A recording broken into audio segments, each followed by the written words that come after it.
Hi guys, it's Paul from Locks in the City again.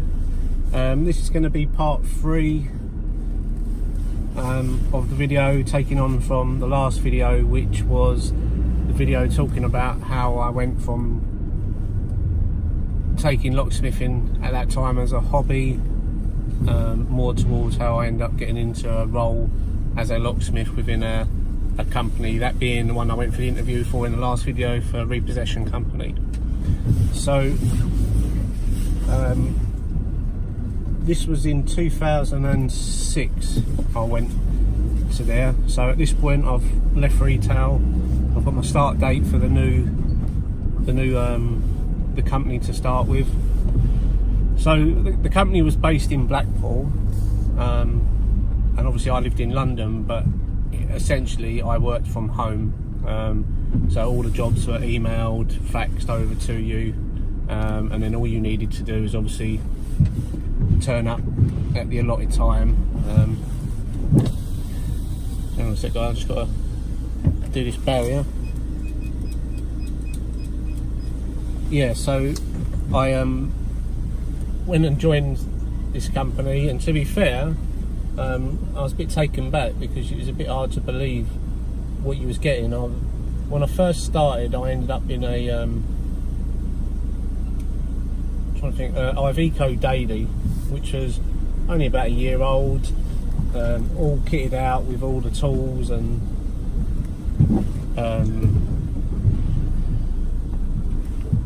all of the equipment, the locks, just everything that I needed to complete the day-to-day stuff. They did send me out with a guy for a couple of days,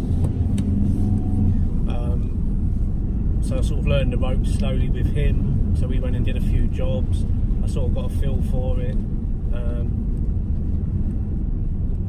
and then after a couple of days they asked me if I could go to Manchester to work with a guy who was a locksmith, who they send people to learn locksmithing. But this wasn't just normal general locksmithing, this was just basically a repossession locksmith. So they sent me up to this guy, and I was supposed to be with him for the week, and in all fairness, he's a really nice guy. Picked up quite a few bits and pieces from him, but he started going through the repossession side of locksmithing, and he quickly realised that I was probably more than competent enough to deal with what he was trying to show me. I mean, their main thing was to drill locks. They didn't have picks, it wasn't bypassing or anything like that. They basically just, it was to get in with minimal damage, as quickly as you can for the bailiffs, and get into the property and get the locks changed and the property secure. So we spent the week mainly just going over some of them bits, but as I said, I was already ahead of the game there. So the good thing that happened was he literally went over other stuff with me in regards to stuff as a locksmith that I would come across if I was to just become a general locksmith. And so he showed me how to cut keys. We done some picking, did a little bit of auto stuff. I've done all the stuff that I wasn't really going to be doing out on the field in the repossession game, but I already knew where I was with that. So it was a good learning curve. It was a good use of my time. I got to learn a few things and walked away with a bit more knowledge. And then I was kind of sort of thrown out into the deep end. I was then had to go back to Blackpool. I picked up the van, and all my stock had been put in it, and they told me that there's an allowance there for me to get a laptop so that I could do the photos and everything else like that. The tools that they bought, they weren't just Mickey Mouse stuff, like in terms of drills, it was Makita drills. So it wasn't all done on a shoestring. You were given decent tools, and I sort of did that with them. I slowly got into it. Obviously there was a few jobs that you got caught out with, or ones that sort of mentally challenged you, but I got through it all. But as I say, because it was more of a get in and get out, you were sort of told that drilling and, you know, was the quickest way. I mean, you could slip the doors and everything else like that, but they didn't have letterbox tools, they didn't have, you know, slip wires, you know, like the Suba latch tools or anything like that. So you were kind of just working off using your drill and anything that you could use yourself. But thankfully I'd already bought my own tools, so I had a letterbox tool, I had Mica, I had my standard little Majestic pick set that I'd bought along the way. I bought some bits and pieces on eBay, and you know, when people had bought into a locksmith business and then decided it isn't for me, so I'd acquired quite a few tools.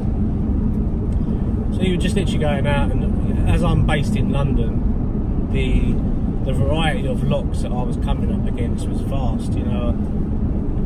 So I quickly had to learn how to deal with all of these different locks that I was coming up against. You know, I know some areas are specific to Euros, and some areas are sort of more specific to, you know, 3-lever sash locks and things like that. But in London, you know, you've got a vast array of stuff. You know, you've got the newer stuff coming in, which was your Euros at the time, and you know, a lot of the new builds are all going to rim cylinders and front turn Euros, while some of the older properties that you're going to are your multi-stead locks and your rim cylinders and Ingersoll cylinders, Banhams, you know, you name it. I was coming up against it, you know, so I quite quickly started to pick up a lot of stuff, you know, and then what I was taking home with me, you know, stuff that I'd come up against that proved their day, I was taking it home and I was dismantling it, looking at it, finding my own way of opening this stuff without, you know, without any need to necessarily. I wasn't being paid to do that. It was just for my own benefit I wanted to do it. So that's how I started to get a bit more knowledge and experience in the locks, you know. And after being there for probably about 6 months, I started to make a bit of a name for myself in terms of the person to ring if they were stuck on a job with locks. Now, I'd only been there 6 months, as I say, but there was other guys there that had been with this company almost from day one. So, you know, there's people there that had been with him for like 6 years. I think his longest serving one had been with him literally from the first day he set the business up, because they used to work together in another company.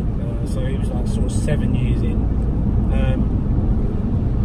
And then lo and behold, I come in and now people are calling me, you know, and it kind of got back to the office and the main man, then, you know, and the other director, they called me up one day and just sort of said, like, look, we're very happy with your work, you know, you've started to make a bit of an impact on the business, would you contemplate helping out other guys should it ever arise? And I was like, yeah, that's fine, you know, I'm happy to do that. And then they gave me a pay rise there and then, you know. I think at the time it was like £1,000, so it was quite a big jump, you know. Like, I was more than happy, you know, an extra £1,000 a year at the time, you know. And then at the same time they asked me, did I know anyone else who would probably be interested, London based, interested in doing repossession work. And at the time my dad was still working for the same retail company that I did, Iceland's. So I spoke to the dad and said, like, would you like to come over? Like, you're handy with your hands, you know, you'll pick it up pretty quick. And lo and behold, then my dad came in onto the game, so I went through all the locksmithing stuff with him, and, you know,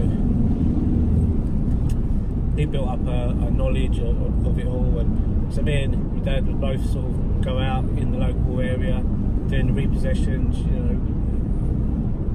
And then we sort of made a name for ourselves with the bailiffs, the estate agents, you know, because we were local, and two, we were opening these doors, you know, there was minimal damage, we're doing it quickly, you know, there was no signs of crowbars or damage. Yes, you'd still be drilling, some of the stuff, because at the time my mortise picking wasn't great. I hadn't really even started on the mortise picking at that point. Some of the high-end cylinders, although I was picking them on the bench and that, sometimes you couldn't always get them on the door. So you're still drilling, snapping, and doing whatever means possible to get the door open. But whatever you were doing, you was trying to minimise the damage that you was doing to the door, and that soon become apparent. Like you turn up on an eviction and the bailiff would be there, and the bailiff would be like, oh, thank God it's you. I've just left the job just now. The guy's still there doing the locks. He's been there like 45 minutes now and he's still not in. And then the news started to travel back from the estate agents to the mortgage companies, or the people that are issuing these jobs to the estate agents, and it started to filter back one way or another. And then me and my dad were called up to the office. We went back up there, and again we was given another pay rise. And there was like we're looking to expand even further into London. Would you be happy for people to come in and you help us in sort of training them and get them to the same sort of standard, and that's how it sort of started with them. So quite quickly I then got within a succession of probably another 6 months from the first pay rise, I'd had probably about another 2 or 3 pay rises, each time of £1,000. So again, it's nothing to be sniffed at the time. In quick succession within the year, you've jumped up an extra £4,000, something like that. So I had no complaints. But my dad was a bit more settled with just staying on the road as a locksmith. And then I was called back up to Blackpool, I don't know, after about 18 months being with the company, for a meeting, because the company had grown. I mean, the company was growing so fast. When I first started there, I think they went from about 20 guys, including office staff, to now being probably close to 80 staff, which is office staff, guys on the road.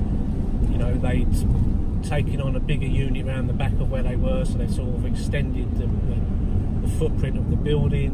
So they were growing pretty rapidly, and I was happy to be a part of that. It was good to sort of see everything going in the right direction. So with me being called up to Blackpool for this meeting, it was for the 2 directors and one of the financial people to sit me down and have a chat about that they wanted to push the company further. They wanted the training to be, number one priority. They wanted me to basically implement anything that I could to, one, make the business run smooth, and 2, to maximise everything that we could to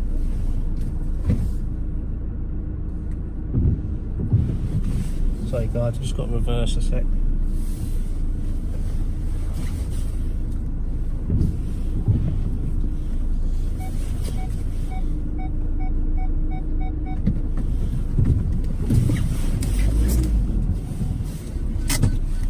That's it, sorry guys.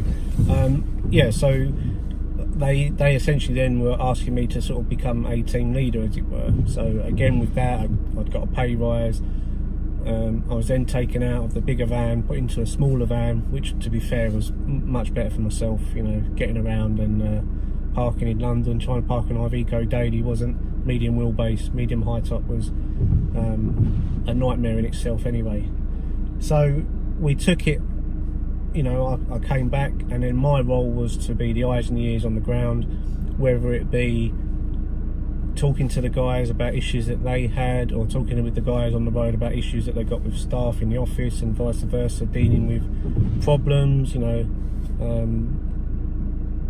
Essentially, like, I was the eyes and the ears, and training, and the person that everyone would come to, and then I'd relay that back to the office. And you know, it worked well. I was given, you know, the chance to implement stuff to help with the job. So, you know, I had a meeting with them about letterbox tools. You know, they couldn't get their head around it at the beginning, but then once I showed them what I was doing with mine and how many jobs on a daily basis I could open the door without putting a hole in it just from the letterbox tool, straight away the main man said, right, all of the guys on the road, one of them. So, you know, it wasn't a cheap purchase, but he saw the benefit in the amount of drill bits he was probably buying, you know, and having to board up and stuff like that if anything damage was done, or to lower the risk of anyone going back saying, well, you've damaged this door, you're going to have to pay for it. He saw the benefit in that and he went with it. I managed to implement the Ingersoll tool. You know, although it's a semi-destructive tool in terms of you have to put a hole in the door, some of the guys, obviously, when they were coming up against them, didn't know what they were dealing with, and, you know, they were spending an hour and a half trying to get these open, and it's all well and good me trying to explain it on the phone. If someone can't comprehend what you're saying, they just say yes, they know what you're saying. So the doors were being damaged, so I managed to implement them. The latch tools, the super latch tools, the new PVC door. Look, some of these guys were still drilling doors when it was just on the latch, you know. With the letterbox tool, when they could have gone in, bypassed, pulled the handle down, or, you know, if there was no one in there and there was no letterbox and it was just the latch on, they were still drilling the Euro cylinder to get in, you know.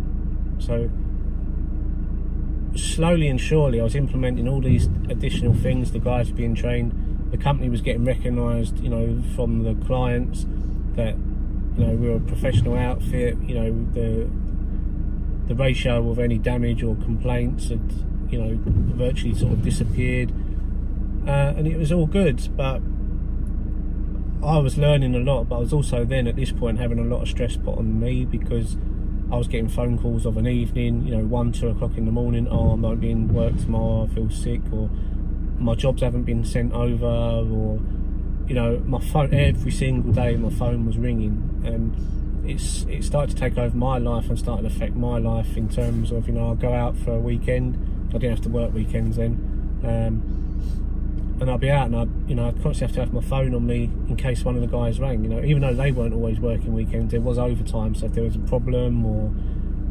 if one of the properties had been broken into after we'd attended, I'd get the call, say, can we arrange for someone to go and, you know, board it up or re-secure the property. So it was getting a bit out of control, and then come 2008 we started to go into the recession,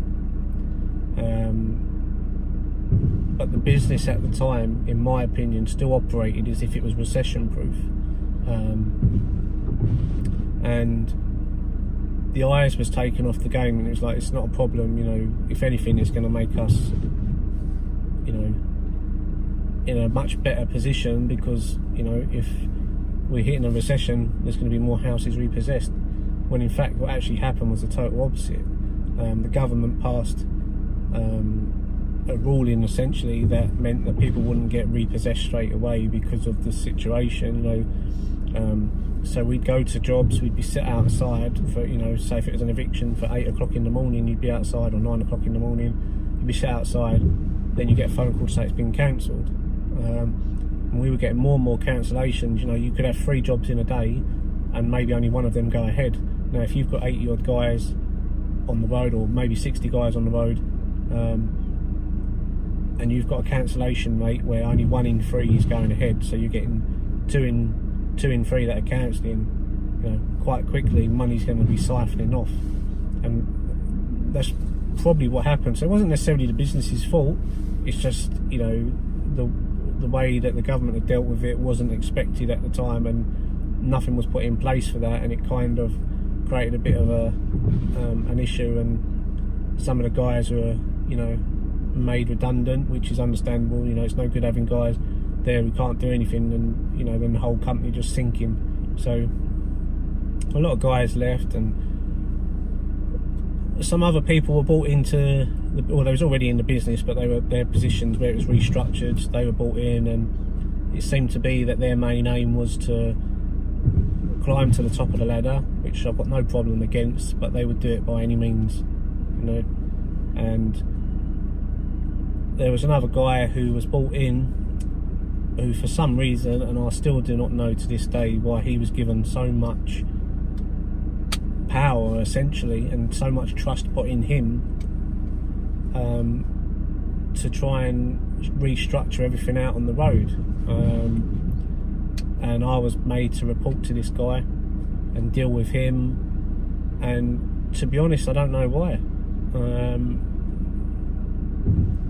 That's something I will never know, but that's what they wanted and that's how we had to deal with it. And I was finding that everything that I was saying wasn't always being relayed, or if it was being relayed, it wasn't being relayed in the manner or the context that I'd said it. So then backs were getting put out, and you know, it started to get a bit, well, get phone calls, well, why is this, why is that? You sort of think, well, hang on, that's not what I've said, or, you know, and it started to get a bit tetchy, and, you know, people were started to be put onto edge, and the guys on the road were starting to get a bit of trouble, and, you know, sent back to jobs for tedious things, and then this other person that was brought in, he already worked, but he, you know, he's restructured into the business. He was ringing me, questioning me why this, why that, and everything else. But then he was going past me to talk to the guys directly, and then coming to me after and asking me why. And it's like, well, you've already spoke to the guys. Why are you ringing me now? And it just started a downward spiral, and I got to the point where my heart was being lost in the business. We were doing more and more jobs that weren't really locksmith related at the time. You know, locksmithing became probably 10% of the daily job now, you know, because we would, not only would we repossess a property and change the locks, we were then expected to clean the property, stack the properties, cut the grass, clean the windows, empty lofts, you know, and then after the 7 or 14 days, once their notice period expired, then we go back to the property and clear the properties. And so you become a jack of all trades. Locksmithing, hardly any of it anymore. And you had these phone calls saying, oh, it should only take you this time, it should only take you that time. And, you know, I could go into 101 reasons why, but it'd take too long, and I've already gone on long enough. So it was at this point where I started to consider where I was going to go with this. I'd done probably 6 years with this company, 5-6 years. So I was now at the point where I wanted to move on and find something more stable and work for myself. And I'd gained all of this knowledge and experience, you know, on the locks, because I was going to repossessions. And when I first started, yes, she was drilling the locks and everything, but once the bailiffs had gone, the estate agents had gone, you were left alone. So it was at that point, all of the other locks and doors that were secured, I then had the time to sit there and practice my picking, you know, get good with my ID and everything else like that. So I was using the time to learn and practice on these other doors, you know, that was secured. And then I started getting good at that. So then when I got to the front doors, now I was starting to put these techniques that I was using on all the other doors in terms on the front door. So bailiffs were seeing me pull out a set of picks, and they were like, well, why are you picking it? You know, it's quicker just to drill it, just drill it.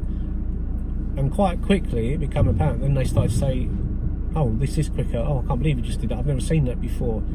You know, I started opening up front doors with no damage quicker than it used to be for drilling it, and quicker than the previous guys who they considered really good, who've been doing it for years, who were going up drilling it. You know, I was getting these doors open, no damage. Estate agents were like, wow, we've never seen this before. And again, it's these things that then started to get filtered through the business and up to the top, but they wasn't really taking much notice of it, you know, because they were too worried about what was going on with everybody else and what everyone else had and what they weren't doing, and, you know, what paperwork hadn't been signed, what people, you know, what photos had been forgotten. It was all the small details that we're worried about. So I took the opportunity then, now that I thought I need to do something with my time, and I managed to put some money aside, not a massive amount, but enough that it was going to start to allow me to look at starting my own business. So I built a website while I was still working for this company, and that's where the first Locks in the City website came from, which I done on Vistaprint. You know, it wasn't fantastic, but it gave me a year of the website being out there, and slowly it was moving up the rankings on Google before Google changed everything and anything, and it's getting noticed. And then obviously I had estate agents and people that I'd met along the way who were then wanting private jobs done, you know, whether it just be lock changes at the weekend or anything, you know. And I started slowly to get more and more work for myself, and it got to the point where I sort of thought, well, if I can do it like this now, what am I going to be able to do going forward? So, you know, that sparked more of an interest, and then I started buying bits and pieces, and, you know, key machine and all the key blanks. I started buying all of that in, and I started to build up like a quite a big arsenal of tools and stock and whatever else. And then one day everything sort of came to a bit of a head. I got a letter in the post basically stating that my job role was looking to be made redundant, which came as a bit of a shock in that sense. But they were saying, well, basically, we don't want you to leave the business, but we'd like you to sort of step down and go back into the role of simply a locksmith, which I'd rather have that than nothing. But I knew that that's not what would be happening. I knew what would happen is I'd go back into that job role, go back to my old pay thing, which wasn't a bad pay that I was being paid. You know, it wasn't life changing. You know, it still wouldn't have been enough to buy a house on my own in London, but you know, it wasn't shit. But it just, I knew that I would then still be on the end of the phone. You know, I'd still have people ring me up, and me being me, I knew that I wouldn't be able to help myself but help these people out. Not that it was their fault, you know, like the other guys on the road, but I just knew it wasn't going to happen. And I was like, no, I'm not stepping down. You know, if you think my job role needs to be made redundant, and that I don't serve the purpose and there's no benefit to my job role within the business, then maybe you need to move me down or make me redundant. So I ended up going for meetings, and it was like, Paul, we don't want to lose you, but you know, you need to think about this. And it seemed they sort of becoming a bit of a game of cat and mouse, of them trying to push me into doing it in order to sort of make me feel that I'm doing the best thing for myself, and they wasn't actually, you know, it's not them making a decision, I was doing it off my own back. And you know, I quite clearly knew that that's what was going on. I could see things were going sour, and this other guy that, as I said, who was brought in, who I was supposed to be in contact with, I think he had a massive part to do with it. And a lot of the stuff came out after, but you know, who done better out of it in the end? Did he? No. Did I do alright? I done more than alright. So I don't look back at it as necessarily a negative thing. If anything, it helped me massively, and it pushed me into doing what I do today. So yeah, so we was meetings backwards and forwards, and they wanted to do them on the telephone, but you know, I was never comfortable doing it on the telephone, because you don't know who's in the background listening. You know, you don't know what notes are being made or anything else like that. And me doing it over the phone, it gave them time to prepare for anything, you know. So I always insisted that no, I'm gonna come to Blackpool, even if it's at my own expense, to have all of my meetings. And it must have been about 3 or 4 meetings, and you know, them trying to push me into stepping down and everything else, and sort of saying, oh, the situation's getting worse. If you don't make a decision and you don't do it soon enough, you may lose your job. And one thing I can't stand is, one, trying to be blackmailed, and 2, calling my bluff. You know, one thing I will not stand for is having my bluff called. You know, I'm not frightened of losing my job. I wasn't frightened of, you know, I wasn't going to have the fear put into me that if I didn't do as they told me that I might lose my job. You know, I will not be hung out like a puppet and made to dance. So I argued it.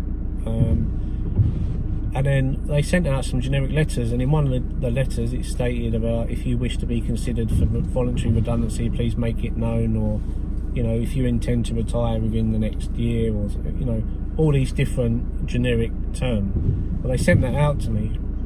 So the next meeting I had, I told them no, I'm still staying with what I'm tending to do, which is I stay in this job role unless you're telling me I'm not good enough and you want to make the job role redundant, then you have to make me redundant. I said, but otherwise I'd like to be considered for voluntary redundancy. And they kind of sort of, not laughed, but smirked, well, we're not offering voluntary redundancy. And I said, well, you have. And they said, no, there's no voluntary redundancy being made. There's no money in the pot to pay anyone voluntary redundancy and blah, blah, blah. So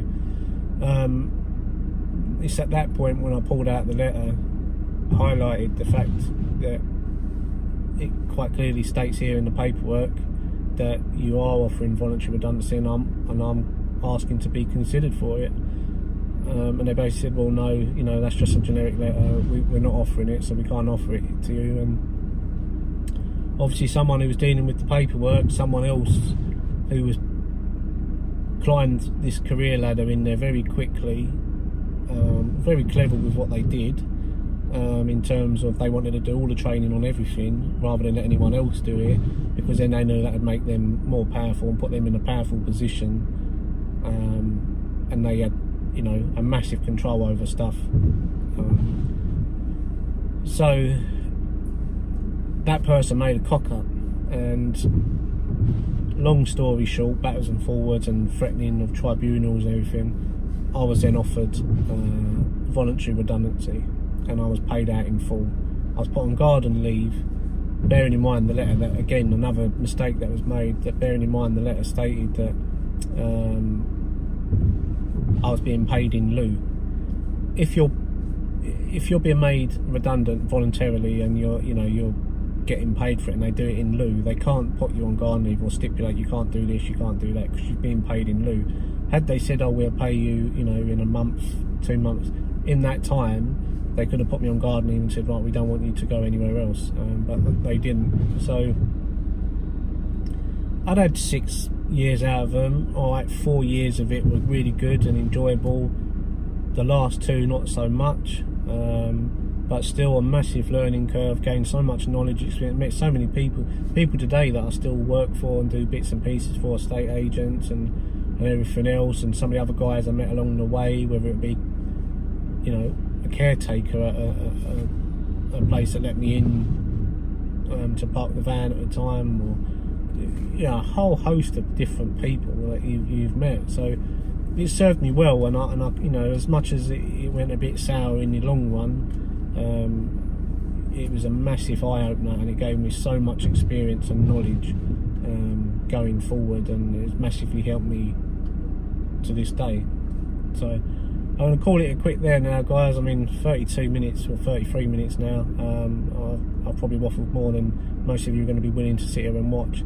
So I'm going to do another video going from the end of this period. So I'm now leaving the company, of this repossession company.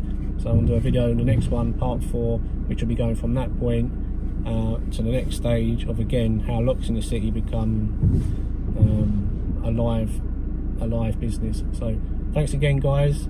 Like, share and subscribe. Press that notification bell on the page if you wish to get any notifications to let you know that I've uploaded a new video, so then you don't have to keep going in checking to see if I've done the video. Okay, you'll get an email notification or a notification if you've got an iPhone come up. So cheers, guys, take care.